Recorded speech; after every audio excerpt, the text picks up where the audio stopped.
Hola a todos, soy José Caparroso y estamos en este gran foro Forbes de negocios 2021 en la edición de Colombia, y a continuación vamos a hablar de un tema que nos encanta muchísimo, y es la economía digital trae recuperación. Y qué mejor forma de tratarlo que con nuestro invitado que es Juan Pablo Consuegra, quien es el director para Colombia de Meta. Para quienes aún no lo saben, Meta es el grupo empresarial que tiene a su cargo plataformas como Facebook, WhatsApp, Instagram y la compañía de gafas Oculus. Así que es un placer para mí saludar a Juan Pablo Consuegra. Juan Pablo, bienvenido al Gran Foro Forbes de Negocios 2021.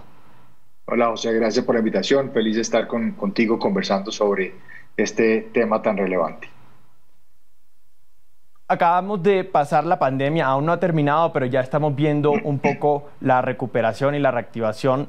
Pero esto puso en evidencia la importancia de la transformación digital.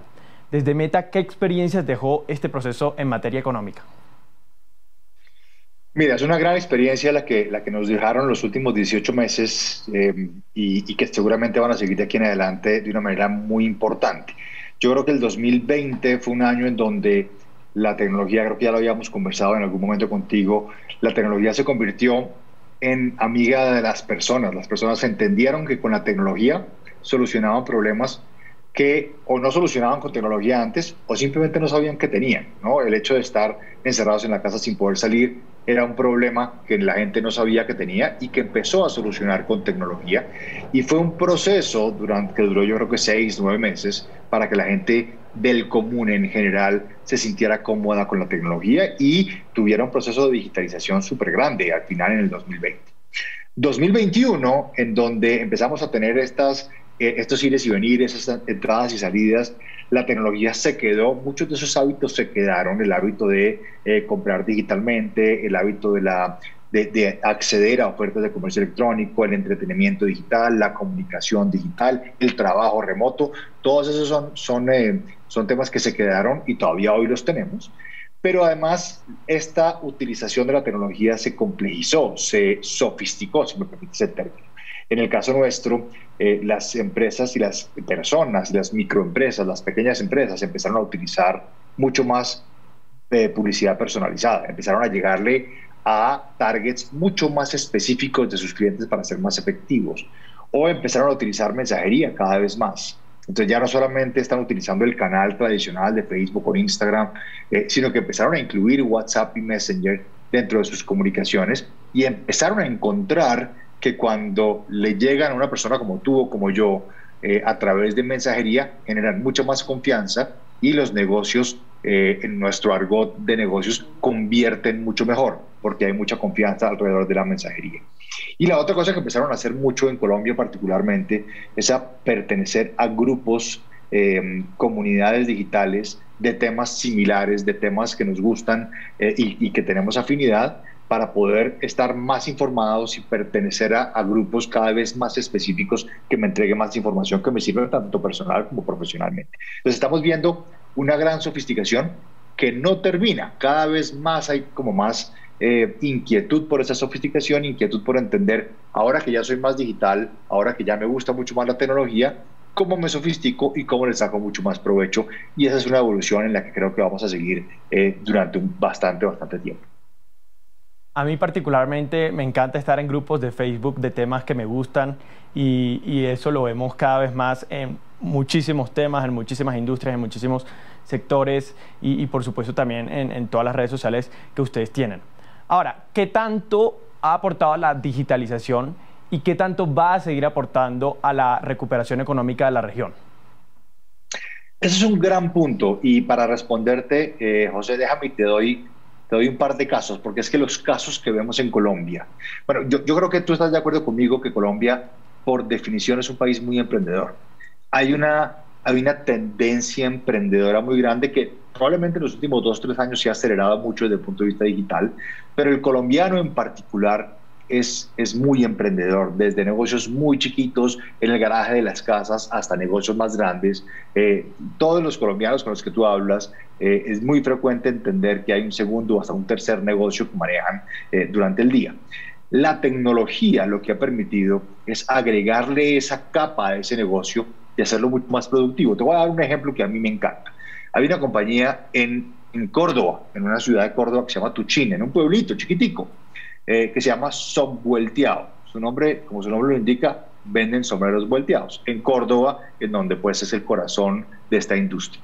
Durante la pandemia, es decir, durante los últimos 18 meses, aumentó hasta tal punto su operación digital que hoy exporta a más de 30 países, hoy le da empleo a más de 250 familias de su región, construyendo obviamente sombreros volteados, y el 70% de sus negocios en el 2020 eran digitales y hoy el 95% de sus ingresos son digitales. Es decir, una compañía que ya existía, que tenía una historia, utilizó esta digitalización y esta sofisticación para exportar, para volverse más eficiente, para bajar su costo de hacer negocios, porque digital te baja el costo y obviamente está creciendo desde el punto de vista de revenue muy importante.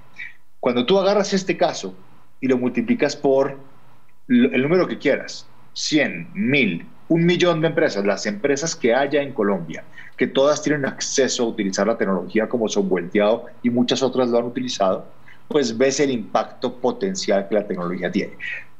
Esta tecnología digital lo que hace es que reduce las barreras de entrada. Es un gran nivelador universal, le permite a todo el mundo competir de igual a igual. Y en este momento es lo que necesitamos. En este momento es lo que necesitamos para que esa pequeña empresa que nació en la pandemia o eventualmente nació antes, pero tuvo en la pandemia, digamos, un espacio complicado, pues pueda utilizarla para crecer, para retomar sus operaciones, para redimensionar un poco sus operaciones y empezar a ir a otros países o a otros mercados. Todo esto ayudado con una tecnología que te nivela y que los nivela a todos. Entonces, vemos ejemplos por todas partes y creo que ese es el rol que tenemos hoy las empresas de tecnología, ayudar a las pequeñas y medianas empresas a crecer y a que nos recuperemos de esto lo más rápido posible. Me impresiona muchísimo el caso que cuentas de Tuchín porque quienes conocemos Tuchín, Córdoba y sabemos lo que los artesanos de ahí hacen con sus sombreros volteados, sabemos que muchas veces se limitan como a las ferias físicas pequeñas y qué bueno que puedan encontrar en la digitalización la oportunidad de llevar sus productos a más de 30 países y como cuentas, esto está sucediendo con muchos emprendedores en el país. Ustedes han habilitado precisamente servicios importantes para que las pymes mejoren sus condiciones de negocios. ¿Qué logros hay ahí? Mira, yo dividiría esto como en dos grandes componentes. El primero es la utilización de la plataforma como tú y yo la conocemos. Y no era necesario tener productos nuevos, eso no significa que no hubieran existido, pero no era necesario tener productos nuevos en el momento en que las empresas empezaron a ser más digitales. Entonces, en el momento en que se digitalizaron, empezaron a utilizar Facebook para lo que es, para encontrar al consumidor en ese mundo digital. Empezaron a utilizar Instagram para encontrar al consumidor en ese mundo digital y solamente ese cambio hizo la diferencia y la hizo muy rápidamente. Ahora, después de eso o durante eso, lanzamos cosas muy interesantes. Lo primero es que lanzamos WhatsApp for Business o lo ampliamos y le dimos acceso a cada vez más personas. Y el WhatsApp for Business te permite precisamente hacer eso, precisamente utilizar esa mensajería para no solo comunicarnos, que nos comunicamos entre tú y yo, sino que podamos vender nuestros productos y nuestros servicios a través de un esquema de mensajería que, como te mencionaba al principio, aparte de ser mucho más práctico, le da mucho más confianza a la persona que está al otro lado. Cuando yo puedo chatear con alguien para tratar de averiguar un detalle de un producto, cuánto vale, si me llega a tiempo, si el color que yo quiero hay, si la talla que yo quiero hay, tengo mucho más confianza y se facilita la compra y se facilita la transacción. Entonces, eso fue algo que se masificó de manera importante. Facebook Shops, que se lanzó durante la pandemia, fue un producto que se construyó y se lanzó durante la pandemia. Lo que permite es entregarle una página, digamos, de comercio electrónico a los clientes sin necesidad de tener una página web. Entonces tú abres tu página en Facebook, tu página de negocios en Facebook, que valga la aclaración es diferente al perfil personal tuyo y mío. Abres la página de negocios y ahí habilitas para construir un shop. Y un shop es una vitrina digital dentro de Facebook que te permite tener un catálogo de los productos, ponerle precio a los productos, tener una navegación muy particular que se asemeja mucho a una página web, a un comercio digital. Lo único que no tenemos en Colombia es el pago digital integrado, el checkout, pero espero que pronto lo podamos tener, pero el look and feel y la experiencia es como si fuera una página web normal y común y corriente. Esto le da a las pequeñas empresas que no tienen o el conocimiento o la capacidad de tener una página web, la capacidad de adquirir clientes y darles a sus clientes esa experiencia. Entonces, estos son un par de ejemplos que te pongo, que son tecnologías que se construyeron para capitalizar en esta gran digitalización. Hay un tema sensible para las pymes y es el de la logística. Esto puede llegar a chocar un poco con los logros en la digitalización que, por supuesto, son muy grandes. Desde Meta, ¿cómo ven este fenómeno y cómo puede afectar la recuperación? Es un gran punto, o sea, porque efectivamente hay un tema logístico complicado que venía desde antes de la pandemia. Ahora en la pandemia se complejizó un poco más y ahora estamos viendo como ya a nivel mundial tenemos un problema de logística que ya ni siquiera es un problema solamente en nuestro país. Aquí te digo varias cosas. La primera es que los comercios tradicionales han facilitado la logística de una manera importantísima. Los grandes retailers en el país han facilitado la logística, así que comprar en un gran retailer utilizando las opciones de e-commerce, que es una de estas, digamos, caminos de digitalización, se ha vuelto cada vez más fácil porque ellos han solucionado la logística de una manera, digamos, muy efectiva. Esa última milla que era el gran problema se ha solucionado por estos grandes retailers en Colombia. Lo segundo, que además se aceleró durante el último año y medio, es la aparición o el fortalecimiento de estos jugadores de última milla. Jugadores, y Rappi, digamos, es un cierto jugador de última milla, pero hay otras aplicaciones como Vuelta, por ejemplo, o similares a Vuelta, mensajeros urbanos, este tipo de aplicaciones que te ofrecen a través de la digitalización una oferta de logística, ya sea para ti como empresa que vende o para mí como consumidor que compro. Entonces, ese es un punto importantísimo que también surgió de la pandemia y surgió de esta digitalización y nos ayuda a solucionar ese último problema. Y la otra cosa que te menciono, José, es que muchas veces pensamos que el delivery de cualquier pequeña y mediana empresa o de estos emprendimientos es un delivery físico, que me van a llevar a mi casa este marcador. Y resulta es que un porcentaje importante de estos emprendimientos lo que comercializan son servicios que no requieren logística, ¿sí? Entonces, en ese caso, cuando yo lo que te vendo a ti es un servicio, ya no tengo un problema de logística, el problema es más mi capacidad de hacer ese delivery, mi capacidad de tener la gente correcta y la cantidad de gente para hacer el delivery. Te pongo un ejemplo de una gran amiga nuestra en Pereira, que tiene un negocio como Doula, que es estas personas que brindan apoyo a mujeres embarazadas. Esto no requiere logística, esto lo que requiere es que tengas una buena cámara, un buen acceso a internet y que te programes muy bien.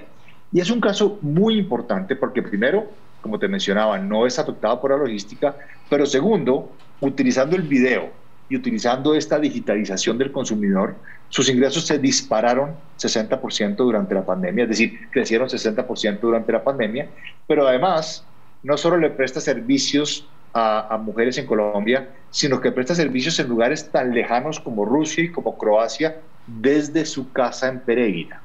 Entonces, ese tipo de servicios no requieren logística y se ven igual o hasta más beneficiados por esta digitalización que tenemos hoy y que nos cambió los paradigmas completamente. Definitivamente, cuando uno está digitalizando su negocio, las fronteras se hacen invisibles y existen oportunidades como las que cuentas de ofrecer servicios digitales al mundo entero. En este proceso, la construcción de redes de negocios es vital. ¿Cómo han contribuido ustedes a consolidar esta tendencia? Pues mira, esa es una muy buena pregunta. Conceptualmente hablando, eso es lo que hacemos nosotros para vivir. Nosotros somos una red social que conecta, una red social que conecta a los consumidores y de cierta manera, pues lo que hacemos es habilitar ese tipo de conexiones que pueden ser conexiones de amistad, conexiones de conocimiento o conexiones de negocio. Entonces, eso para empezar a conversar es un poco la razón de ser de nuestra operación, de nuestra compañía. Pero además de eso, lo que te mencionaba de los grupos, el fenómeno de los grupos, y tú me mencionabas que tú eres un miembro asiduo de grupos, seguramente serán grupos de cosas que a ti te gustan. Pero lo que ha sucedido con estos grupos, estas comunidades digitales, es que iniciaron como eso, como un grupo, valga la redundancia, de personas que están juntas por alguna pasión en común. Digamos, a mí me gusta la comida y entonces yo pertenezco a grupos de cocina. Entonces, que además surgieron durante la pandemia. ¿Qué es lo que ha sucedido con esos grupos? Empezaron entreteniendo, empezaron mandándome información que a mí me llamaba la atención, y muy seguramente si a ti te gusta la cocina también, si no, de pronto a ti te gustan grupos de hacer deporte o grupos no sé, de yoga o grupos de algún tipo de hobby, de lectura, pero empezaron dándome esta información, empezaron conectándome con gente que tenía los mismos gustos que yo y han evolucionado para, uno, habilitar emprendimientos dentro de ese grupo, es decir, aquellas personas que quieran hacer negocio de esa pasión lo pueden hacer. Dos, han construido productos que están brandeados con ese mismo grupo y empiezan a venderlo originalmente dentro de ese grupo, pero después lo venden por fuera. O sea que se volvió no solamente una manera de conectar pasiones similares, sino se volvió una fuente de ingresos también. Que además, si tú te pones a pensar, si a mí me gusta la cocina y me ofrecen algo que yo puedo comprar para cocinar mejor o cocinar más rico, pues lo voy a comprar mucho más fácil. Entonces, esas comunidades digitales han integrado estas redes de pasiones y de gustos similares de una manera que no lo hubiéramos visto antes. Todo esto gracias a que la gente hoy es mucho más digital. Probablemente hace 2 o hace 3 años yo no hubiera pasado tanto tiempo en una comunidad de gustos similares, pero hoy sí lo hago, me parece muy bien y estoy sacándole muchísimo provecho a la membresía de estas comunidades. Hay un tema sensible hacia el futuro y es el de los impuestos, por la tendencia que hay para gravar a las compañías de base tecnológica y presencia global. ¿Cómo ven ustedes esta tendencia? Pues mira, te respondo muy fácilmente. Nosotros cumplimos con todas nuestras obligaciones impositivas en todos los países en donde operamos. Y si esas obligaciones impositivas o cualquier tipo de obligaciones con los gobiernos o con los estados cambian, nosotros cambiaremos para acoplarnos a las normas y a las obligaciones que cada uno de los países donde operamos nos obliguen. En ese mismo sentido, el manejo de los datos sigue siendo súper clave porque habilita las mejoras en la productividad, pero también enfrenta desafíos regulatorios por el manejo de datos personales. ¿Cómo ven desde Meta esta situación? Eso es un gran punto, José, y siempre la privacidad de los datos ha sido una prioridad para nuestra compañía, siempre. Hemos invertido billones de dólares en asegurar la privacidad de nuestros consumidores, en asegurar la integridad de nuestros consumidores, de nuestros clientes, y nos aseguramos de tener, digamos que nosotros mismos, unas mediciones que nos permiten ir midiendo nuestros avances y cómo estamos cumpliendo con esas expectativas. Porque es importante, las expectativas del consumidor hoy son mucho mayores que las que había hace 1 año o hace 2 o hace 3. No porque no hubiera, tú también tenías unas expectativas de privacidad hace 2 o 3 años, pero hoy, cuando somos más digitales, nuestras expectativas van subiendo. Ahora, ¿qué es lo que hemos venido descubriendo con toda esta digitalización? Que si bien el consumidor tiene unas expectativas hacia la privacidad de su información muy grande, y cada una de las marcas, cada una de las empresas que está digital tiene que entender esas expectativas y cumplirlas. Por otro lado, la publicidad personalizada agrega un valor fundamental. Y muchas veces lo que la gente piensa es que esas dos cosas no son compatibles. La verdad es que sí lo son. Y son muy compatibles. La publicidad personalizada para ti, seguramente, o para mí, para mucha gente, agrega un gran valor y puede coexistir con la mayor privacidad de los datos. Y es ahí en donde estamos haciendo un foco muy importante para que las cosas coexistan y al final tú, José, puedas tener la publicidad que quieres, la información que te llama la atención de la manera más segura posible. Juan Pablo Consuegra, director de Meta para Colombia, muchas gracias por estar con nosotros en el Gran Foro Forbes de Negocios y por contarnos estas buenas noticias de los miles de negocios y pymes que están usando herramientas como Facebook Shops y como WhatsApp Business, entre otras, para digitalizarse y, por supuesto, aportar a la recuperación económica. A ti, gracias por la invitación. Y a todos ustedes los invitamos a que sigan conectados con el Gran Foro Forbes de Negocios.